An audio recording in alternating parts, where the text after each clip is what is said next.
자, 오늘 우리 그 말씀 교회 주시는 하나님의 말씀 보겠습니다.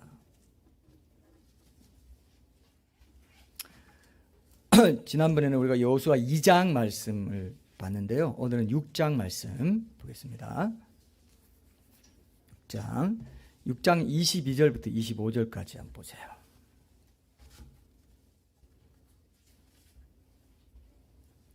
6장 여호수아 6장 22절에서 25절까지 말씀입니다.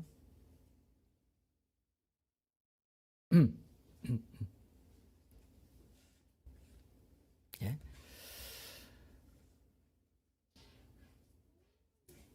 제가 읽겠습니다. 이 말씀으로 선의의 거짓말 성경적으로 정당화될 수 있나? 이 제목의 말씀 나누겠습니다.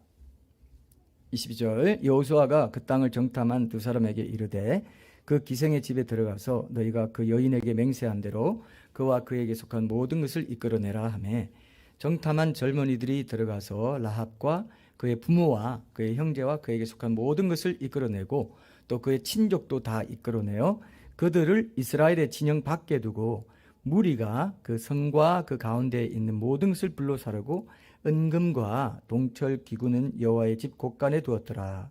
여호수아가 기생 라합과 그의 아버지의 가족과 그에게 속한 모든 것을 살렸으므로 그가 오늘까지 이스라엘 중에 거주하였으니 이는 여호수아가 여리고를 정탐하려고 보낸 사자들을 숨겼음이었더라. 아멘. 오늘 영상에 보니까 아까 전에 한 그 출연자가 하신 말씀이 기억이 납니다. 그분이 한 말은, 이제 집사님 영상 꺼도 되죠? 네. 그분이 한 말은 캥김이 있기 때문에 거짓말한다. 거짓말하면 또 캥김이 있고 캥김이 있기 때문에 거짓말한다. 이런 말 했잖아요. 그죠? 근데 여기서는 순화한 용어로 뭐라고 했어요? 걸림이라고 말했어요. 걸림. 그죠? 걸림.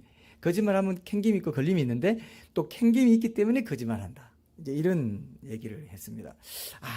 이런 걸 보면서 아무리 좋은 의도와 목적을 갖고 하는 거짓말이라 하더라도 마음에 걸림이 되는 부분을 통해서 하나님께서 뭐라고 말씀하실까요? 거짓말이야 라고 말은 하죠. 말은 해요. 네, 이런 것들을 우리가 잘 분별해요. 거짓말은 어디까지나 거짓말이다. 요게 우리 양심이 딱 새겨지는 어떤 게 있다 이거예요. 오늘 우리가 복음주의권 안에서 이 선의의 거짓말이 성경적으로 정당하다, 아니다, 두 가지가 있어요, 여러분. 오늘은 정당하다는 걸 나눌 거고 다음에 결론적으로 이게 제일 중요합니다. 제일 중요한 내용을 다룰 다음에 그게 뭐냐면 정당하지 않는 것이 더 많고 정당하지 않을 것을 조심해야 된다가 사실은 복음주의권 안에서도 상당히 많다 이거죠. 이것도 상당히 많아요. 아니 선의의 거짓말, 예? 그거 얼마든지 할 수 있고 그래가지고 덕을 끼치고 그리고 지혜를 발휘하는 건데 그런 걸 왜 안 하냐? 성경에도 보면 여러분 이런 말 있죠. 비둘기처럼 순결하고 그다음 뭐예요? 뱀처럼 지혜로워야 된다. 뱀은 원어에는 제가 그때 그랬죠. 사탄이라고. 사탄처럼 지혜로워라. 사탄처럼 IQ 높은 존재는 없거든요. 우리가 사탄 당할까요? 뜻도 없습니다. 네. 최근에 법무부 장관 된 그 어떤 분은 IQ가 173이라고 돼 있더라고요. 엄청 공부를 잘했나 봐요. 대학 다닐 때 이미 사실을 통과해 버렸어. 굉장히 스마트한 사람입니다. 근데 지혜로 보면요, 사탄은요, IQ가 얼마나 될지 모르겠어요. 10,000단이 넘어갈지 모르겠어요. 그러니까 우리가 어린아이와 같지 않고 어떻게 그 사탄을 이기겠어요? 거짓말의 문제도 어떤 그 부분이 있다 이거예요. 경계선에 있는 것이 있고 넘어가는 게 있고 그 안에 있는 게 있고 이걸 우리가 잘 구분해야 되는 문제이기 때문에 거짓말 이 주제를 이번에 다루면서 이거 상당히 깊다. 요거 함부로 다룰 주제는 아니다. 이런 생각을 더 하게 됐어요. 처음에는 그렇게까지 제가 몰랐는데 자꾸 묵상하고 연구하고 또 말씀을 이렇게 더 비교하고 보면서 거짓말이라는 게 상당히 깊은 문제구나 이런 생각을 이제 하게 됐습니다. 나쁜 거짓말도 있고 좋은 거짓말도 있고 착한 거짓말, 선의의 거짓말, 또 때에 따라 꼭 필요한 거짓말도 있어. 이게 요즘 세태잖아요. 그죠? 그리고 복음주의 안에서도 이런 것들을 용인해서 필요할 때 그런 사용할 수 있다. 아까도 영상이 뭐라고 했습니까? 부모님이 교회 나가를 반대하니까 어떻게 해요? 도서관에 간다? PC방에 간다 하면서 교회 갔다 이거예요. 나중에 들키니까 교회 가는 사람이 어떻게 거짓말을 할 수 있냐? 네가 믿는 하나님 도대체 누구야? 그죠? 그렇게 얘기할 수 있다는 것이죠. 이런 일들이 이제 있다. 교회 나가는 거 이제 부모와 충돌하지 않고 일단 교회 나가려고 하기 위해서 한 건데 이것이 이제 선의의 거짓말이니까 괜찮지 않냐 하는 복음주의자들이 있고 아니다. 그럼에도 불구하고 거짓말하지 않고 다른 지혜를 구할 생각도 안 하고 거짓말부터 손쉽게 해버리는 거 문제 있지 않냐? 그죠? 둘 다 타당합니까?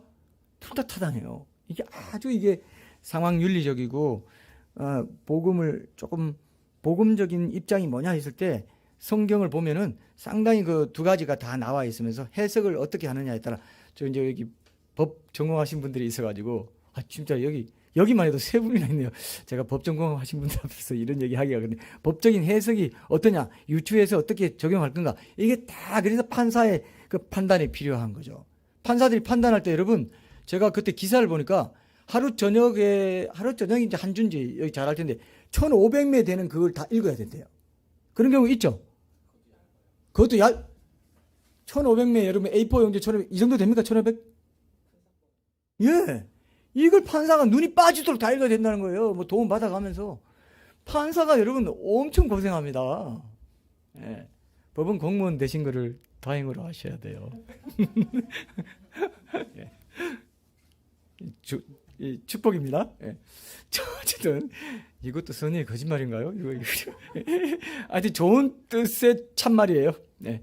맞잖아요. 예. 돈 좀 더 벌고 안 벌고 이거지. 하나님 보실 때 이웃 사랑하는 건 똑같아요. 예. 똑같은. 저는 똑같다고 믿기 때문에 항상. 자, 그래서 이제 지난 주일에 우리가 여리고 섬에 기생으로 살고 있던 라합이 여리고성 자기 집에 들어온 이스라엘 두 정탐꾼 살려줬어. 숨겨주고 살려가지고 여호수아에게로 다시 돌아가게 한 그 이야기를 우리가 나눴습니다.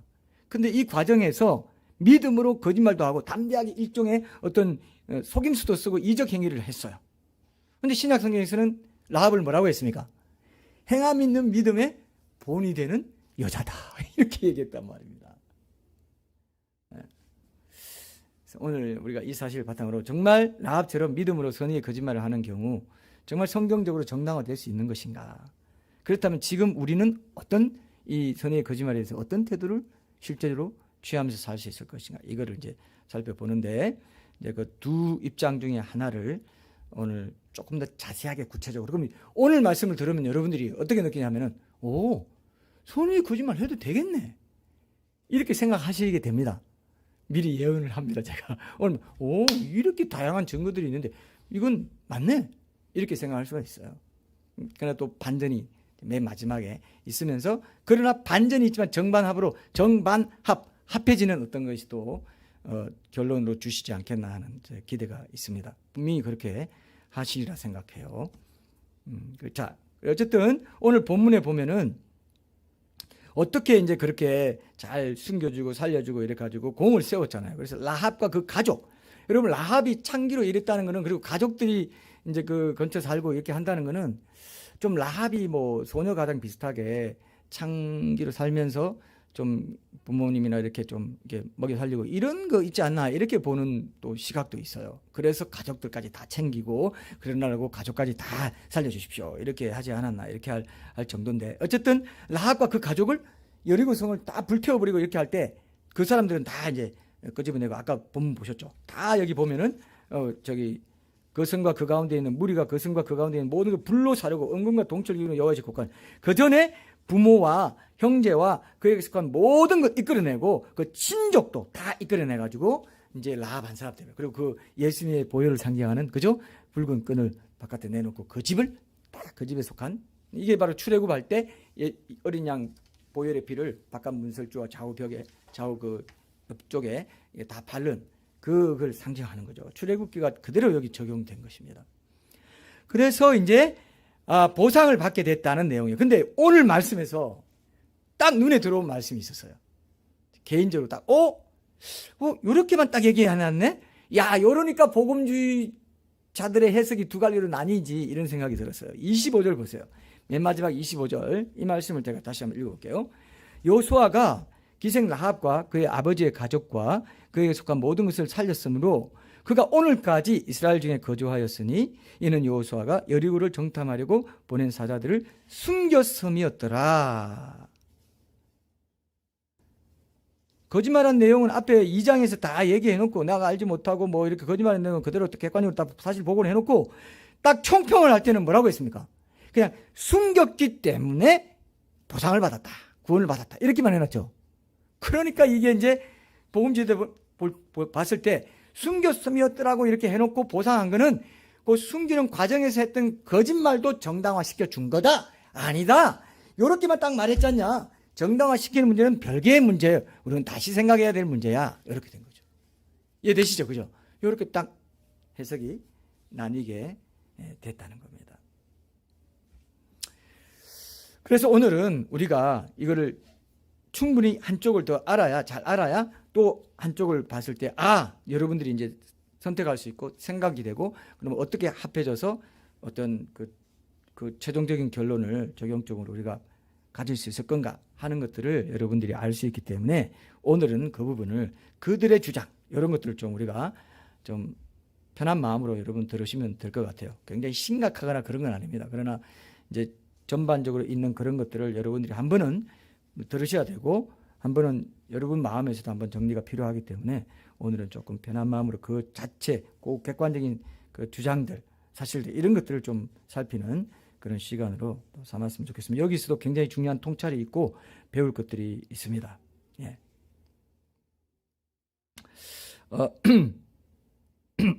첫째로 그 여호수아 2장에 나오는 그 라합의 거짓말, 이런 것들이 왜 그것이 정당할 수 있느냐. 첫째 근거, 둘째, 두 가지 근거를 제가 좀 두 가지 근거로 나눴습니다.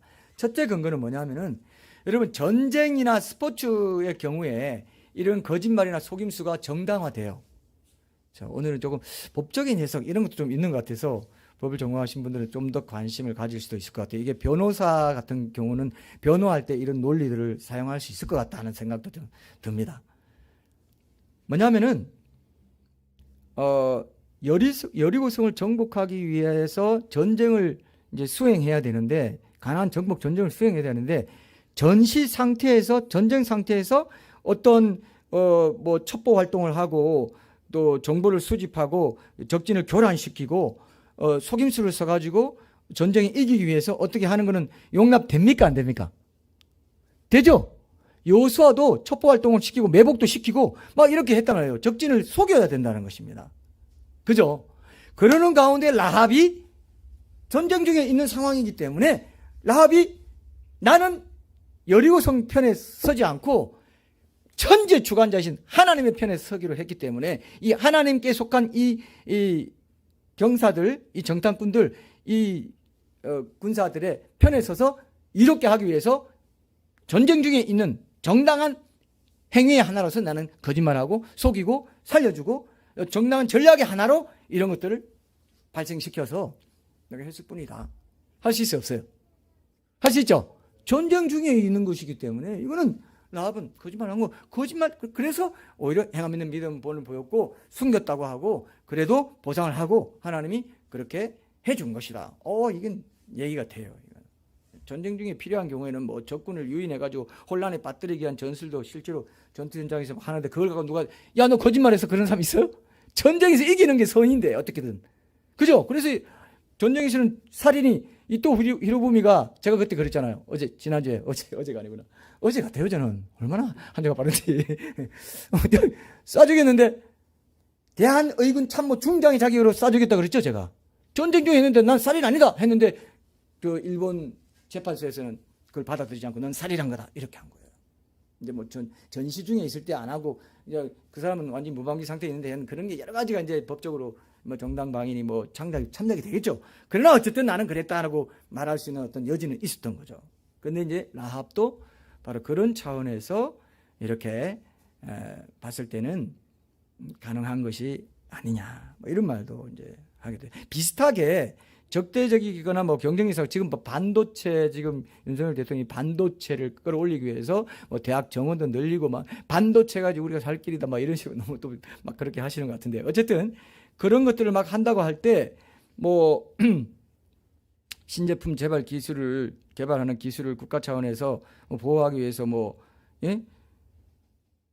공개를 하지 않고 무슨 뭐 어떤 뭐라고 할까요? 그거를 좀 군사 기밀 이렇게 숨기듯이 그런 것도 이렇게 속이고 숨기고 뭐 이런 것도 이제 어떻게 보면 그건 경제 전쟁 차원에서 보면은 그런 것도 어느 정도 정당화되는 거죠. 우리 이익을 위해서 어떤 그게 뭐 나쁜 거짓말이다 이렇게 안 하는 그런 상식화된 보편적인 정서가 있다는 것입니다.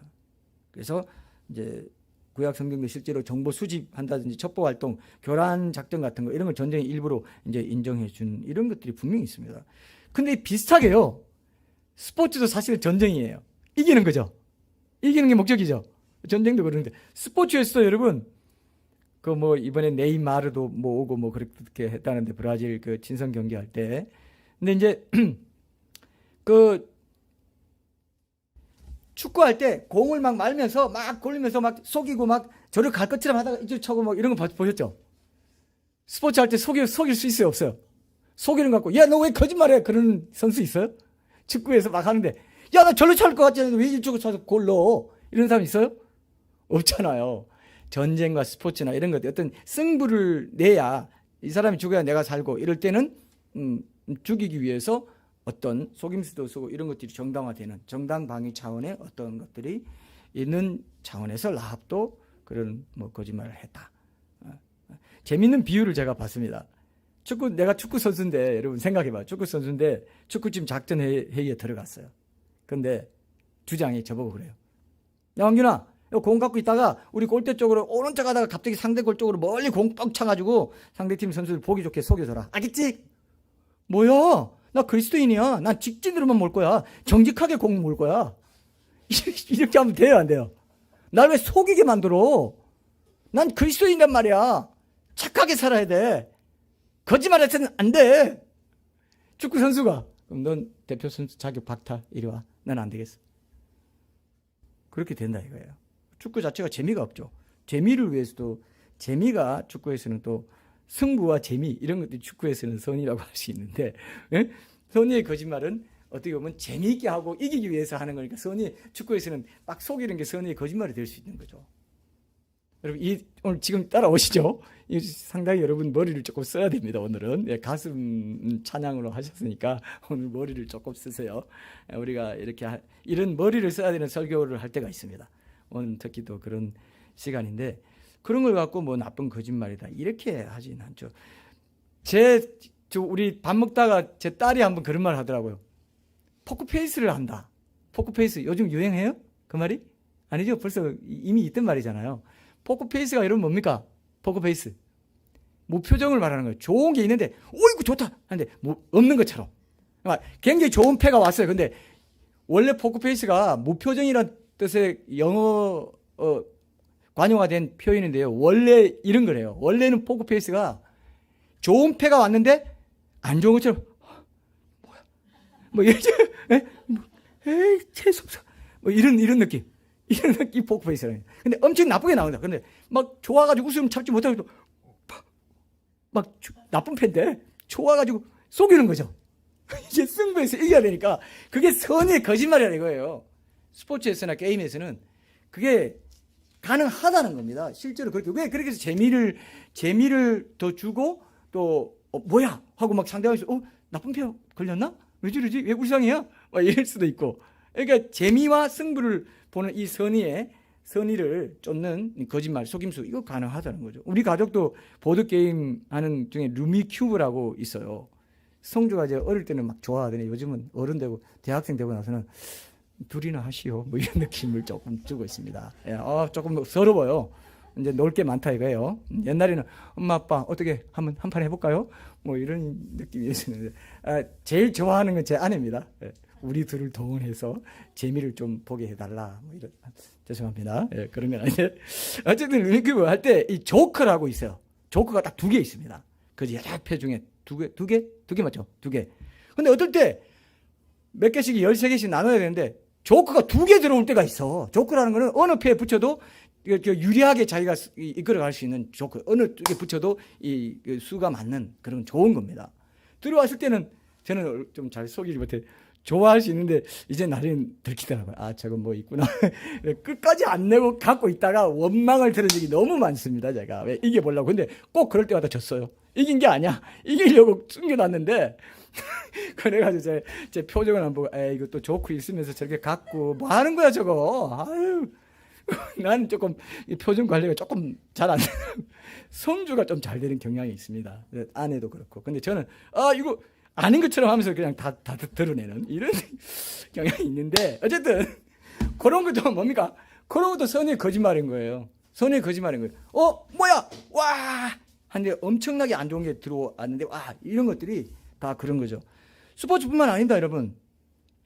뭐 사냥 갔을 때 사냥꾼들, 사냥할 동물 속이기 위해서 덕과 같은 이런 잠금 장치를 또 그 좋게 싹 덮어 좋은 것처럼 딱 저기 뭐 먹이도 하나 딱 놔도 먹이 가다가 덜컹 걸리죠.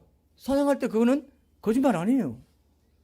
잡으러 왔기 때문에 그게 선이기 때문에 잡으러 왔는 그 목적을 그리고 성경에도 짐승은 잡혀 죽기 위하여 짐승이라고 했기 때문에 잡혀 죽기 위하여 난 건 맞죠, 사실은. 지금은 이제 뭐 동물에 대한 그런 권리나 이런 것 때문에 조심하고 이런 것도 다 있고 자연을 우리가 사랑하고 환경 보호하는 거 우리가 필요한 거니까 그건 하는 건 맞죠. 창조 질서를 위해서. 이런 거 낚시꾼들도 물고기 속여가지고 미끼 같은데 미끼 먹인 줄 알고 딱 부르는데 미끼가 돼서 싹 올라오네. 이것도 다 이거 속이고 거짓말하는 거죠. 근데 그거를 거짓말이라고 비난하는 사람이 없다는 것입니다. 이런 상황을 본다고 했을 때 전쟁과 같은 스포츠나 게임 이런 같은 차원에서 봤을 때 라합이 하나님께 대한 순수한 신앙을 가지고 이스라엘의 두 정탐꾼의 생명을 지켜주기 위해서 또 생명을 지키는 그 더 가치 있는 일을 위해서 이르기성의 병사들이 거짓말한 거 이거 정당하지 않냐. 지금 우리에게도 이런 일은 얼마든지 있어. 그러니까 그리스도인들도 지혜롭게 덕을 세우기 위해서 필요한 경우에는 선의의 거짓말 필요하다. 이렇게 얘기하는 거죠. 둘째 근거가 있습니다. 여기 이제 요거 보고 이제 우리는 결론을 맺을 수 있을 것 같은데 동기가 선할 때는 선의의 거짓말도 이제 용인이 될 수 있다. 동기가 선하다는 건 이제 이웃에게 더 이웃을 배려하고 이웃의 어떤 아픔에 동참하고 이렇게 하기 위해서 그게 이제 십계명의 9번째 계명에서 그게 나와요. 십계명 9번째 계명 한번 봅시다. 출애굽기 20장 16절 말씀 한번 보겠습니다.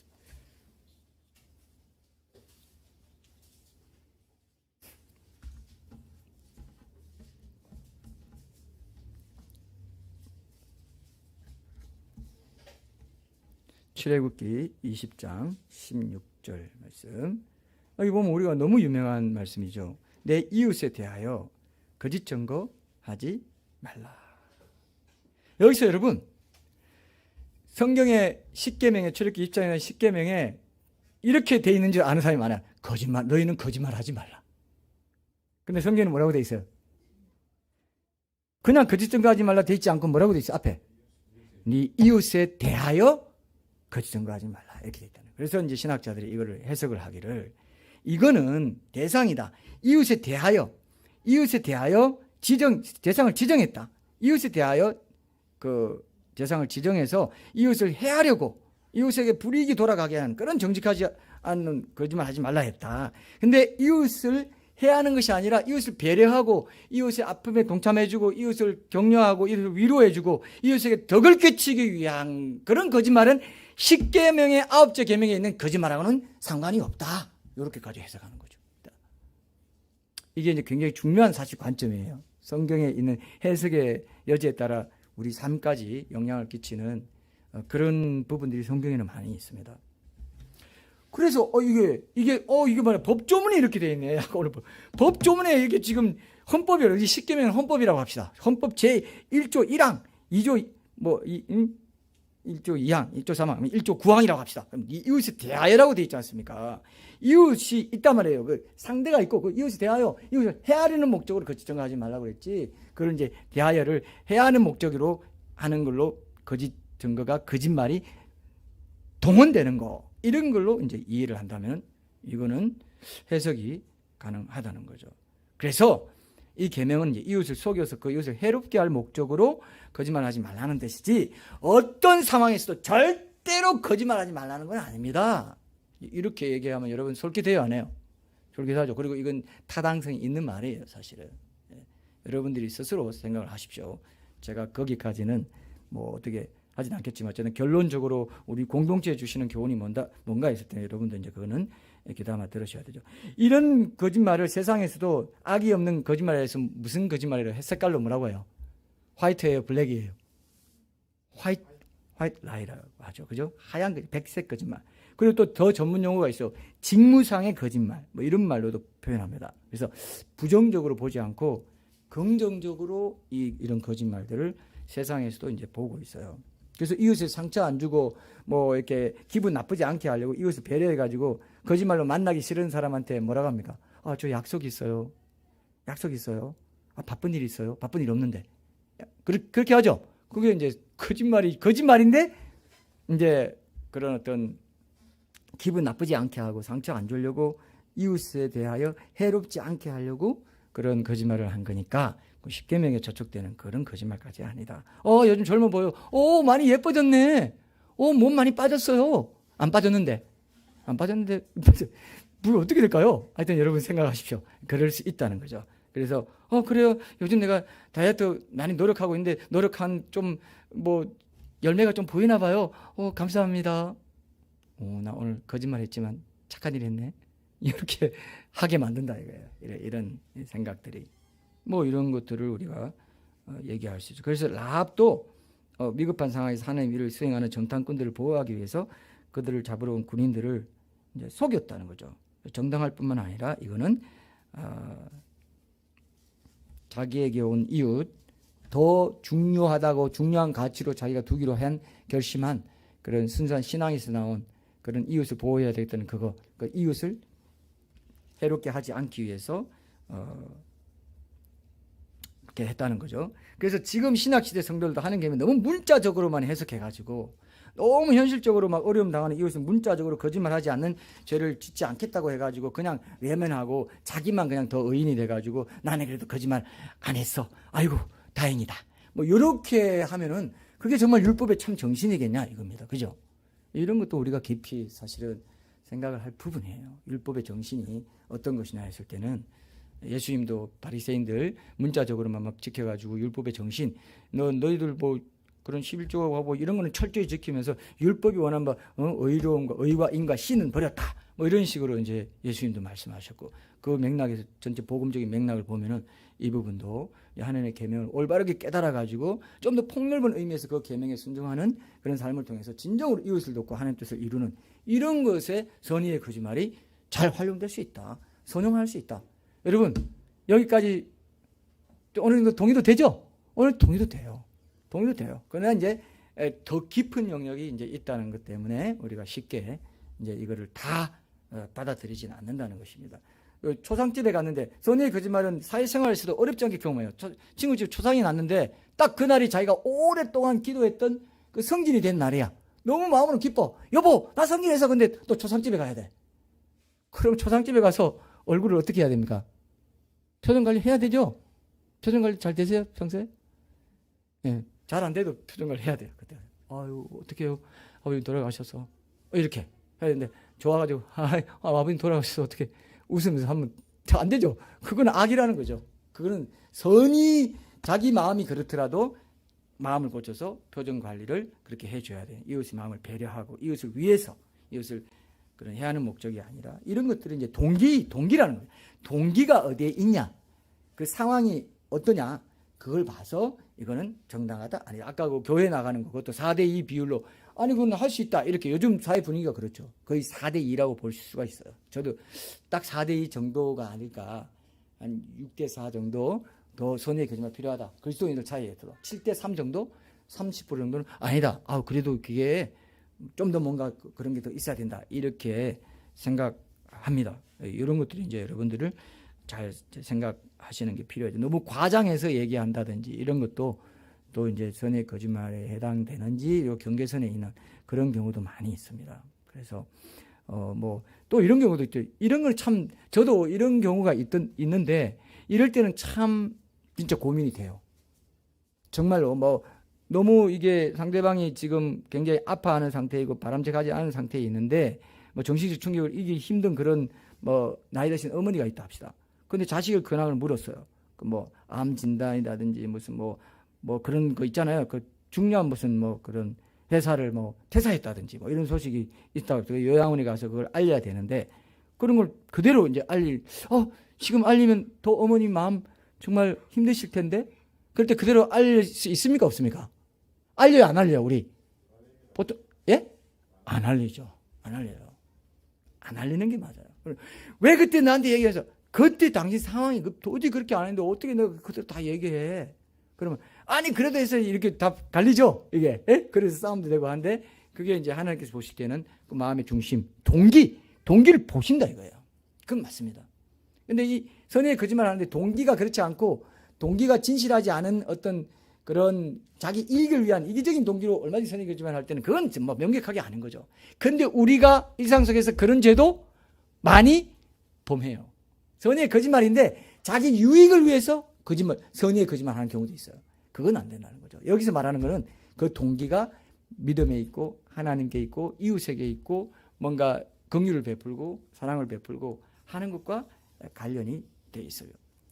여러분 자녀가 너무 이제 가정에서도 이제 우리가 실제적인 이제 예를 든다면 너무 막 그냥 그 애가 막 질서가 없고 막 그런다고 합시다. 그럼 부모가 이렇게 말해요. 저도 이렇게 말한 적이 있는 것 같기도 한데 너 한 번만 그따위로 행동하면은 집에 내쫓는다 말은 내가 한 적 없네요. 그죠? 집에서 내쫓을 거야. 마음으로는 내쫓을 생각이 전혀 없어요. 근데 말은 그렇게 거짓말을 했습니다. 그럴 수 있죠. 교육상. 그런 거를 말하는 거죠. 걔가 정말 이웃이 정말 잘 되고 정말 정신 차리고 부모님을 통해서 하나님의 대리자라고 돼 있어요. 신학적으로도 부모는 하나님의 대리자예요. 부모의 말을 듣는 게 하나님이 부모 말 듣는 것을 통해서 양육하도록 하나님의 법으로 양육하도록 돼 있단 말이에요. 자녀가 부모 말을 어릴 때부터 안 듣고 막 이렇게 되면은 그걸 잘 그 말씀으로 훈계하고 해줘야 돼요. 부모 말 안 듣는 것 통해서 나중에 하나님 말도 안 듣게 될 가능성이 상당히 높습니다. 부모 말을 안 듣는데 하나님 말을 나중에 듣게 된다. 하나님 말을 듣는데 부모 말을 안 듣는다. 다 안 되는 거예요. 맞습니까? 부모에게 순종하는 훈련을 시키는 것은 아주 중요합니다. 그럼 포기하면 안 돼요. 나중에 분명히 대학 졸업하고 자기 부모 근을 떠나면 교회 떠날 사람들이 다 그런 사람들이 많습니다. 지금부터 잘 기도하면서 기도해야 됩니다, 여러분. 눈물로 기도해야 돼요, 자녀를 위해서. 지금 보고 밖에 기사 보고 정치가 어떠니 저더니 할 시간 없습니다, 사실은. 다 배부른 거니까 그런 거 하고 막 찾아다닌다고요. 정말 절박한 문제가 뭐냐 했을 때 그걸 놓고 눈물로 기도해야 되는데 안 해요, 기도를. 기도 안 하면 여러분 들었던 거나 지식을 쌓았던 거니 여러분 거에 절대로 안 돼요. 기도하지 않으면 소화가 안 돼요. 안 된다고 보십시오. 그러니까 하나님이란다. 사탄이 너 기도만은 하지 마라. 너 좋은 설교 듣고 좀 성경 훈련도 받고 다 해. 묵상도 하고 다 해. 그냥 기도만 하지 마. 기도만 하지 마. 너 그러면 그건 화학작용 아니니까 넌 아무것도 아니야. 넌 머리만 커진 그런 아주 고등 범법자가 확실하게 만들어줄게. 사탄이 그렇게 말해요. 기도만은 하지 마. 30분이나 1시간이면 얼마나 아깝니? 기도 허공에 대고 하는 것 같잖아. 그 시간에 친구랑 카톡하고 책을 읽든지 자기 개발서를 읽든지 자기 개발에서 피트니스 센터에서 뭘 하든지 사람 만나서 좋은 그런 조언을 듣든지 그런 게 낫지. 그게 뭔가 보이는 거지. 기도를 왜 하니? 하나님이 딱 기도를 그렇게 만들어놨어요. 시간 낭비하는 것처럼 만들어놨어요. 그 오묘한 지혜를 따라갈 수 없어요, 여러분. 제 말 이해하죠? 기도만은 하지 말아요. 모든 그런 게 소화가 딱 되는 게 유일하게 기도인데 화학작용이 안 일어나 버려요. 맨날 듣고 성경 그렇게 통독하고 해도 아무 소용없어요. 기도를 그렇게 딱 그 길목에 딱 만들어놨다고요. 그래서 하나님의 얼굴을 구하라. 내 손발을 구하지 말고 내 뭐 해달라 하지 말고 내 얼굴을 구해라 이거예요. 그게 예배야. 그 예배가 없으면 너의 인생에 어떤 것도 소용이 없어.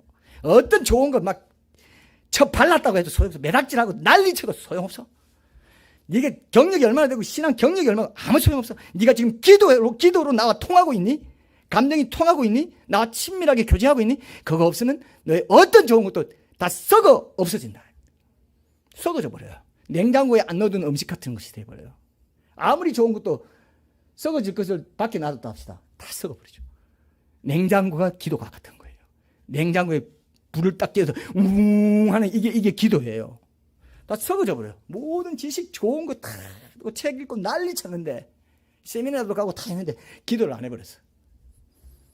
다 소용없습니다. 하나님이 거룩한 시간 낭비로 내 앞에서 완전히 무릎 꿇는다는 건 항복하는 거예요. 무릎 꿇고 내 앞에서 시간을 낭비하냐 안 하냐? 내 존재 자체를 구하나? 내 손발 뭐 돈 주시고 뭐 주시고 자녀 건강 주시고 이거 주시고 저거 주시고 다 소용없어. 내 얼굴을 구해. 시간 낭비할 수 있어? 나만 교제할 수 있어? 그러면 내가 그 나머지 다른 것들 소화되게 해줄게.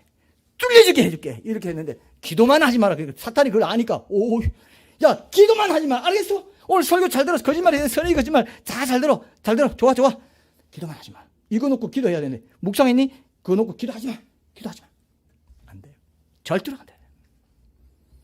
하나님이 나를 통해서 네가 이걸 해야 된다. 성령 충만의 은혜를 통해서 이걸 해야 된다. 근데 자기 어떤 거 자기 지식 이걸 한번 해보겠지. 안 돼요.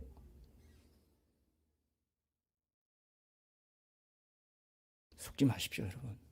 예, 그게 제일 좋아요. 세상에 어떤 부와 어떤 명예보다 하나님 앞에 친하게 하나님이 좋아가지고 그냥 눈물 흘리면서 하나님을 향한 눈물, 이게 있는 사람이 가장 행복한 사람이에요. 눈물로 닦은 것을 왜 기록해놓은 거 아세요, 여러분? 그게 정말 우리 주님 최상의 예배이기 때문에 그렇습니다. 눈물로 자기 옥합 다 해. 나는 세상에는 어떤 좋은 것도 어떤 좋은 권세도 어떤 명예도 다 씻습니다. 주님 앞에 다 붓습니다. 머리로 닦으면서 눈물로 자기 머리로 눈물로 그것도 그게 다 그리스도인 생애가 취약되어 있어요. 내 세상에는 좋은 거 책으로 좋은 거 하나님 앞에 다 소용없고요. 나는 내 눈물로 내 마음 전부를 눈물이 이렇게 녹아 있는 거거든요. 눈물이 녹아 있는 게 눈물이에요. H2O가 아니고 H3O에 하트가 들어가 있어. 그 눈물로 닦았어. 발을 닦았어. 그것도. 그게 기도의 스피릿이에요. 이걸 모르면 신앙은 정말 쉽지 않은 시대를 살아갈 수밖에 없어요. 앞으로 기도하기 더 어렵습니다. 절대 기도 못하게 합니다. 전 진짜 안타까워요. 마지막 때에 주님 다시 오실 때 내 온 영과 혼과 몸이 흠없이 보존되려면 제일 중요한 게 기도예요. 제 말 들었죠? 죽자 사자 정해놓고 기도하십시오. 1시 동안 깨우십시오. 그러면 1시간은 기도한다 생각하셔야 돼요. 그런데 그 시간을 견디냐 안 한다는 것입니다. 바로 잡념이 들어오고 바로 돈 보고 뭐하고 세상 염려가 확 들어와가지고 못하게 해요. 너무 안타까운 이 시절을 우리가 살아가고 있어요, 여러분. 자, 어쨌든 이 부분에서 이제 성경에서도 계속 이제 그런 말들을 연애의 거짓말들을 이렇게 그 예를 히브리 바로를 속인 히브리 산파 그것도 복을 주셨고 모세도 믿음으로 바로를 속여가지고 모세를 석 달 동안 숨겼습니다. 그리고 신약에도 보면 바울이 밤을 틈타가지고 유대인들에게 도망하고 천사도 헤롯의 소나기에서 베드로를 구출해내기 위해서 군인들이 잠자는 틈을 사용해가지고 살짝 몰래 속인 거나 마찬가지죠. 어떻게 보면 액면 그대로 보면 그렇지만은 그 동기, 그 상황 속에서. 근데 성경에 보면요, 참 재밌는 게 실제로 우리가 선의의 거짓말이 아니고 이기적이고 믿음 없고 나쁜 거짓말을 한 사례도 있어요. 여러분 혹시 생각나요? 나쁜 거짓말 한 사례. 대표적으로 창세기에 있습니다. 누가 있어요? 예? 아담 하와? 그건 아니고요. 아브라함이 그 12장에 보면은 아내 사례를 누이라고 속였는데 애굽 사람과 바로를 두려워해서 속였어요. 그죠? 두려워해서 그랬다 그랬어요. 그러니까 이런 게 대표적인 겁니다. 그러니까 안 좋은 거짓말, 진짜 거짓말은 두려움이에요. 사람이 두렵고 진실이 밝혀지기를 두렵고 그 두려움의 대상은 하나님이 아니에요. 근데 히브리 산파라든지 라합은 다 하나님을 두려워함으로 믿음으로 거짓말할 때 돼 있죠. 그죠? 크게 달라요. 여러분도 선의의 거짓말을 할 때에도 분명히 이것은 하나님이 기뻐하시고 믿음의 가치관이 있고 어떤 게 있느냐 했을 때는 기도하면서 그런 것들을 할 수 있는, 꼭 필요할 때 그렇게 할 수 있는 어떤 여지는 있다고 봅니다. 그건 인도함을 받을 수 있다고 봐요. 그런 걸 우리가 하기 위해서 지금 오늘 적용은 성령님께 민감하면서 성령의 인도를 받으면서 이런 것들을 기도 가운데 하는 것들은 분명히 있습니다. 왜냐하면 성경적인 맥락을 따라가다 보면 그게 있습니다. 하나님을 두려워하고 정말 진정으로 이웃을 위하는 그 마음으로 이웃에 대하여 이웃의 유익을 위해서 아픔에 동참하고 배려해 주기 위해서 하는 그런 거죠. 분명히 보면 출애굽기 10장에 보면 하나님을 두려워해서 히브리 산파들이 이제 우리가 저기 가기 전에 히브리 여자들은 건강해가지고 가기 전에 남자 아기들을 낳았다. 그건 뭐 사실과 거짓이 섞여 있어요. 그렇기도 했지만 이제 일반화시켜서 거짓말을 분명히 이제 한 거죠. 이런 거죠. 그래서 신학자들 중에는요, 이런 것들 이게 더 옳다라고 생각하는 신학자들 중에 이런 논리를 개발한 사람이 있습니다. 이런 논리를 개발하고 신학자들 중에는 이런 분들도 있어요. 옳은 것과 선한 것 구분해야 된다. 이런 식으로. 히브리 산파들의 말 자체는 옳지 않은 말이었어요. 아기 받으러 가기 전에 히브리 여인들이 남자 아기 낳았다. 옳지 않았어요. 근데 분명히 잘못된 틀린 진술이지만 하나님을 두려워하는 마음으로 행했기 때문에 선한 것이었다. 이렇게 이제 뭐 해석도 합니다. 그래서 옳은 것과 선한 것이 항상 일치하진 않죠. 죄악이 가득 차는 이 세상에서 항상 모든 경우, 어떤 경우에는 일치하지 않을 수도 있고 옳지 않으면서 선한 것도 있고 옳으면서도 선하지 않은 것이 있고 이런 경우 있습니다. 예를 들어서 두 가지만 예를 들고 이제 우리 결론을 맺을게요. 자, 보세요. 작년인가 남양주에서 한 기독교인이 복음을 전하겠다면서 어떤 사찰에 들어가가지고 그 지역의 그 사찰에 있는 불상들의 돌을 던져가지고 훼손을 시켰어요. 8개인가 뭐 그렇게 훼손시켰어요. 그거는 이제 기독교인의 입장에서 볼 때는 하나님 자녀들이 우상이라고 믿는 그런 것들 파괴하는 건 옳은 일이라고 할 수 있죠. 그죠? 자기한테는. 옳은 일이에요. 그러나 여러 종교가 공존하고 딱 종교를 존중해 줘야 되는 이런 그 사회에서 이 현실 세계에서 그것은 결코 선한 결과를 가져오는 것이 아니죠. 옳으면서도 선하지 못한 것이다. 이런 예라고 할 수 있고 또 옳지 않으면서도 선한 그런 예가 있어요. 우리 지금 인도에 있는 우리 선교사님도 그런 그 간혹 그런 카톡으로 뭐 그런 비슷한 얘기를 한 적도 있는데 성경을 종교적 자유가 없는 나라에 들어가면서 성경을 일반 서적이라고 속이면서 위장해서 그렇게 말한다든지, 그죠?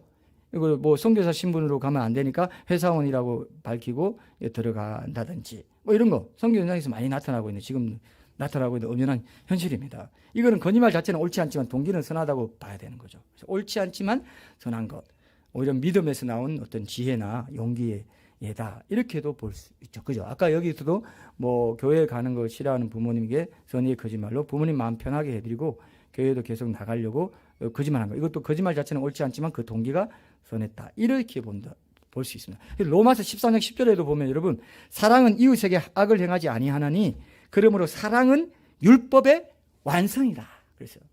그러니까 우리가 율법 지켰냐 안 지켰냐 이것보다 우리의 율법 지키는 게 결국 사랑하기 위해서인데, 근데 율법을 지키기 위해서 사랑을 하는 것이 아니고 사랑하기 위해서 율법을 말 됩니까? 예, 제가 뭐라고 그랬어요? 율법을 지키기 위해서 사랑하는 게 아니고 사랑하기 위해서 율법을 지키는 건데 사랑은 율법의 완성이고 율법보다 더 위에 있는 것인데 율법의 어떤 조문 하나하나 가지고 넌 이렇게 해서 넌 저렇게 해서 넌 그렇게 안 되는 거야 이렇게 하는 건 한계가 있다는 거죠. 그죠? 사랑이 더 상위에 법이라는 겁니다. 사랑의 동기로 이웃에게 대하여 이웃을 해치지 않고 이렇게 이롭게 하기 위해서 사랑의 동기로 거짓말 이웃에 대하여 거짓말하지 말라 했으니까 그것조차도 이미 그 계명 안에 이 뜻이 있고 이웃을 배려하는 그런 선의의 거짓말의 가능성에 대해서 열어둔 것이 있기 때문에 또 사랑은 율법의 완성이다. 사랑은 이웃에게 악을 행하지 않는다. 조문 문자적으로만 딱 봐서 그렇게 거짓말이다 아니다 하는 것은 한계가 있다. 이것도 상당히 사실은 뭐 우리도 그렇게 받아들일 수 있는 상황에 따라서는 얼마든지 생각할 수 있는 이런 얘기라고 할 수 있어요. 이런 것들이 이제 중요한 거죠. 정탐꾼 잡으러 온 사람들, 그건 완전히 그 사람 죽이려고 온 거고, 여호수아를 통해서 천지의 주관자신 하나님께서 여호수아를 통해 보낸 하나님 사자들 잡아 죽이려고 온 사람들이니까 그렇게 정당하게 선의의 거짓말을 하는 것은 오히려 동기가 선했다. 옳지 않았지만 선한 것이었다. 뭐 이런 식으로 우리가 할 수 있죠. 실제로 여러분 우리나라에서요, 과거에 일제시대 때 공산당 치하 때 이럴 때 이런 일이 많았다고 합니다. 막 당국에 박해를 받던 그리스도인들이나 뭐 애국지사 이런 사람이 숨어 있는데 라합이 상황과 비슷한데 어느 시골집에서 숨겨달라고 부탁해 숨었는데 수색이 나왔어요. 그럼 자기한테 이런 게 뭐 안 들어갈까 싶어서 자기는 거짓말 안 해야 되겠다 해가지고 있습니다. 이렇게 해서 잡힌다든지 그렇지 않고 정말 그들의 어떤 생명을 지키기 위해서 또 이 사람들은 정말 무자비한 사람들이고 잡아가지고 우리나라를 침탈해 와가지고 이것까지 하는 나쁜 사람들인데 내가 이 사람들한테 참말을 해가지고 이 귀한 사람들을 죽이나 이렇게 하는 경우 있어요. 예, 이런 것들 여러분 종합적으로 한번 생각해 보세요. 전반적으로 보면 이런 것들이 차선의 악 뭐 이렇게 신학적으로 표현할 수 좀 덜한 악 이렇게 할 수 있지만 그것이 최선일 경우가 있는 이런 악이나 거짓이라도 다 같지 않은 이런 그래서 그런 것들이 이제 이게 좀 현대 복음주의 신학이나 이런 데서 보면은 상황윤리 이런 것이 너무 자유주의적으로 갈 수 있다. 인간 입장을 너무 극대화하는 것이 하나님의 기준을 약화시킨다. 이런 위험이 있어요. 그래서 저도 이렇게 조심스럽게 말하지만 상당히 발전되어 있습니다. 이런 것들이. 들어보니까 뭐 일리가 있죠? 들어보니까 그죠? 그것도 성경에 기반한 어떤 게 있다. 이렇게 우리가 얘기할 수 있습니다. 그래서 어쨌든 오늘 이 정도로 이런 게 있구나 하는 것만 일단은 알아두십시오. 이게 굉장히 이제 참 중요한 우리가 이제 결론을 다음에 이제 우리가 할 때 다음 주에는 우리가 질문 이답을 하고요. 이제 그 다음 이제 그 하나님 주신 시간에 최종 결론을 제일 중요합니다. 그 결론이 이제 제일 중요하고요. 이런 부분에서 우리가 어떻게 이걸 뭐 믿음으로 하는 거짓말이든 선의도 하는 거짓말 남용하거나 오용될 우리가 항상 있고 그렇기 때문에 항상 진리가 중심에 서 있어야 된다는 이런 문제를 우리가 또 너무 쉽게 생각해서는 안 되기 때문에 이 부분을 우리가 좀 조심스럽게 신중하게 봐야 되는 것들을 이제 최종적인 결론으로 삼겠습니다. 오늘 우리가 함께 좀 기도하도록 하겠습니다.